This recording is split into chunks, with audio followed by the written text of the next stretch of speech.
তখন সাধারণ নাগরিক ছিল না। তিনি ছিলেন আমাদের বিপ্লবের অগ্রনায়ক, তিনি ছিলেন আমাদের জুলাই বিপ্লবের স্পিরিট, তিনি ছিলেন আমাদের নতুন তরুণ প্রজন্মের আইডল। তিনি দেখিয়ে দিয়েছিলেন নির্বাচনের নতুন রোল মডেল। তবে কি সেই সব নেতৃবৃন্দগুলা ওনার এই নতুন দেখানোর পথকেই ভয় পেয়েছিল? তারা কি জেনে গিয়েছিল যে উসমান হাদি একদিন সারা বাংলাদেশ রাজত্ব করবে? সংগ্রামী বন্ধুগণ, আপনারা জানেন আজ এমন পরিস্থিতিতে আমরা এখানে দাঁড়িয়েছি যখন আজ থেকে প্রায় 36 দিন আগে আমাদের ইনকিলাব মঞ্চের মুখপাত্র, ভারতীয় আধিপত্যবাদ বিরোধী বাংলাদেশের অন্যতম অগ্রনায়ক শরীফ উসমান হাদি শহীদ হয়েছিলেন। এখানে আপনারা জানেন যে বর্তমানে যে সরকারটি রয়েছে, এই সরকারের আমাদের দৃষ্টিতে তার প্রথম ও প্রধান দায়িত্ব ছিল যে জুলাই বিপ্লবীদেরকে সুরক্ষা দেয়া, যেটি করতে এই সরকার সম্পূর্ণরূপে ব্যর্থ হয়েছে। প্রশ্ন হতে পারে যে শরীফ উসমান হাদি হত্যাকাণ্ড কেন তারা ঠেকাতে পারলো না? আপনারা জানেন বাংলাদেশে বেশ কয়েকটি গোয়েন্দা সংস্থা রয়েছে এবং তারা জুলাই বিপ্লবীদের ব্যাপারে খোঁজখবর নিবে না আমরা এটা বলি না, অবশ্যই তাদেরকে খোঁজখবর রাখতে হবে, কিন্তু এ ব্যাপারে তাদেরকে যতটা তৎপর, যদি শরীফ উসমান হাদি কে হত্যা করার পরিকল্পনা চলছে এই বিষয়ে তারা নজর রাখতেন, আমরা দৃঢ়ভাবে বিশ্বাস করতে চাই, তাহলে বাংলাদেশের গোয়েন্দা সংস্থাগুলো আগে থেকেই অবগত হতে পারতেন। কিন্তু আমরা এর মাধ্যমে কি দেখলাম যে গোয়েন্দা সংস্থাগুলোর আলটিমেট ফেইলিউর, তারা কিন্তু ব্যর্থ হয়েছে, গোয়েন্দা সংস্থা এখানে ব্যর্থ হয়েছে। এখন প্রশ্ন হচ্ছে, শহীদ উসমান হাদি শাহাদাত বরণ করেছেন, আল্লাহ ওনাকে জান্নাতে উচ্চ মর্যাদা দান করবেন ইনশাআল্লাহ। এখন আপনারা আমরা বাকি যারা আছি, যারা জুলাই আন্দোলনে অংশ নিয়েছিলাম এবং যারা আজকে জুলাইয়ের সুফল ভোগী, তারা কি নিরাপদ? তাদেরকে কেন হত্যা করা হচ্ছে না? তারা কি কখনো টার্গেটে পড়বেন না? অবশ্যই মনে রাখবেন, আপনি আমি যে যারাই আছি তারা ওইভাবে বাংলাদেশের পলিটিক্সে নিজেকে রেলিভেন্ট করতে পারি নাই, তাই এখনো আপনার বুকে ঘাতকের বুলেট ছুটে আসে নাই। আপনি যেদিন শরীফ উসমান হাদির মতো আধিপত্যবাদ বিরোধী কথা বলবেন, এবং আধিপত্যবাদ বিরোধী কথা অনেকেই বলি, কিন্তু যেদিন আপনি শরীফ উসমান হাদির মতো ন্যাশনাল পলিটিক্সে আলাদা একটা ভ্যালু ক্রিয়েট করবেন, তখন আপনার দিকেও গুলি ছুড়ে আসবে।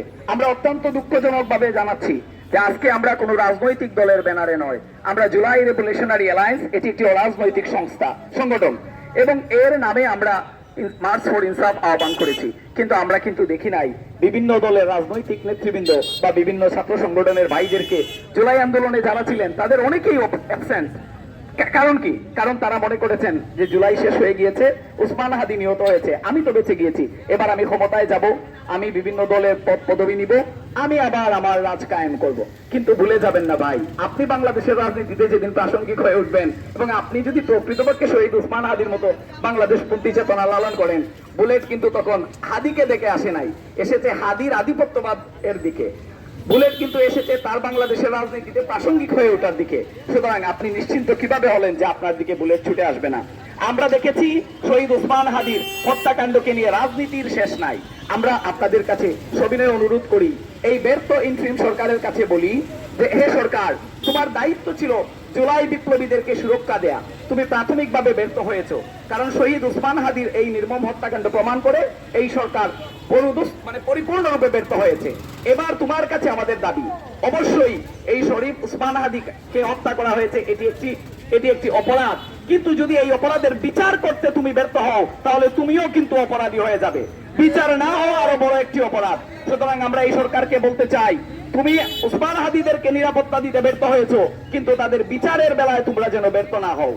ভাই, আপনারা অন্যান্য রাজনৈতিক দলদেরকে বলবো, আপনারা নির্বাচন করেন, আমাদের আপত্তি নাই, কিন্তু আপনারা শহীদ উসমান হাদি হত্যার বিচারের দাবিটা তো উঠানো দরকার ছিল। হবিগঞ্জে অসংখ্য রাজনৈতিক দল রয়েছে, আমরা আজ পর্যন্ত দেখি নাই, আমার পূর্ববর্তী ভাই বলে গিয়েছেন যে আজকে পর্যন্ত আমরা দেখি নাই কোন রাজনৈতিক দলের ব্যানারে একটি লিফলেট নিয়ে মানুষের মধ্যে জনসচেতনতা সৃষ্টির কোন প্রয়াস যে শরীফ উসমান হাদি হত্যাকাণ্ডের বিচার কেন হলো না।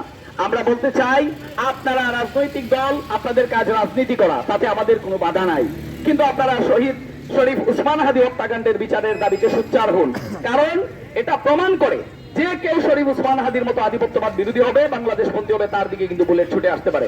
আপনি নিশ্চিন্ত হবেন না যে আপনার দিকে আসবে না। আর যদি আপনি নিশ্চিত থাকেন তাহলে এটা প্রমাণিত হবে যে আপনি তাহলে বাংলাদেশপন্থী নন, আপনি তাহলে আধিপত্যবাদ বিরোধী নন। কারণ আপনি আধিপত্যবাদ বিরোধী বাংলাদেশপন্থী হলে বুলেট আপনার দিকে ছুটে আসার কথা ছিল। এই বুলেট না আসা প্রমাণ করে আপনি বাংলাদেশপন্থী হতে পারেন নাই। তাই মুখে কুলুপ এঁটে বসে থাকবেন না। শরীফ ওসমান হাদি হত্যাকাণ্ডের জন্য আপনার নির্বাচনী প্রচারণার ক্যাম্পেইনের পাশাপাশি এই দাবিটাতে জনগণকে সচেতন করুন, সরকারের প্রতি চাপ সৃষ্টি করুন। এবং আমরা বলতে চাই, শরীফ ওসমান হাদি হত্যাকাণ্ডকে নিয়ে রাজনীতি না করে শরীফ ওসমান হাদি হত্যাকাণ্ডের প্রকৃত দোষীদেরকে বের করে এনে তাদের বিচার করুন। এর সাথে ভারতীয়রা যুক্ত থাকতে পারে, প্রাথমিকভাবে আমরা তাদেরকেই দায়ী মনে করছি। আওয়ামী লীগ যুক্ত আছে বলে আমরা দৃঢ়ভাবে বিশ্বাস করি। কিন্তু যদি এর বাহিরেও ষড়যন্ত্র তত্ত্ব থাকে, অন্য কেউ করে থাকেন, সেটা আমি আপনি যে কেউ হোক, প্রকৃত অপরাধীকে বের করে তাকে শাস্তি দিন। আপনারা শরীফ ওসমান হাদি হত্যাকাণ্ডের বিচার করুন। শরীফ ওসমান হাদিকে বিক্রি করে রাজনৈতিক ফায়দা নেওয়ার চেষ্টা কোনো দল করবেন না। আপনারা একটা হাদি তৈরি করতে পারবেন না, কিন্তু যদি প্রকৃতি আমাদেরকে কোনো হাদি উপহার দেয়, সেই হাদির লাশকে নিয়ে রাজনীতি আপনারা বন্ধ করুন। হাদি হত্যার বিচার আপনারা চান, প্রকৃত অপরাধীদেরকে আইনের সামনে নিয়ে আসুন। আমরা কি বলবো যে এই সরকার 36 দিনে আপনারা জানেন একটি গণঅভ্যুত্থান, একটি বিপ্লবের মাধ্যমে হাসিনা অর্থাৎ পতিত স্বৈরাচারের যে এস্টাবলিশমেন্ট ছিল এটাকে আমরা ভেঙে ফেলেছিলাম। তাদেরকে পূর্ণাঙ্গভাবে এস্টাবলিশমেন্ট ভাঙতে না পারলে আমরা এই সরকারের পতন ঘটিয়েছিলাম। এই 36 দিনে আপনারা শরীফ ওসমান হাদি হত্যাকাণ্ডের প্রকৃত দোষীকে তাদের কোনো আমাদের কাছে যে গ্রহণযোগ্য কোনো ব্যাখ্যা আজ পর্যন্ত আপনারা দাঁড় করাতে পারেন নাই। আজকের জুলাই রেভলিউশনারি অ্যালায়েন্স হবিগঞ্জ জেলা শাখার পক্ষ থেকে যে মার্চ ফর ইনসাফ উদ্যোগ নেওয়া হয়েছিল, এর সাথে সংশ্লিষ্ট যারা ছিলেন, যারা এখানে এসেছেন, তাদের সবার প্রতি বিশেষ ধন্যবাদ এবং কৃতজ্ঞতা জানিয়ে আমি আমার সংক্ষিপ্ত বক্তব্য শেষ করছি। ইনকিলাব জিন্দাবাদ।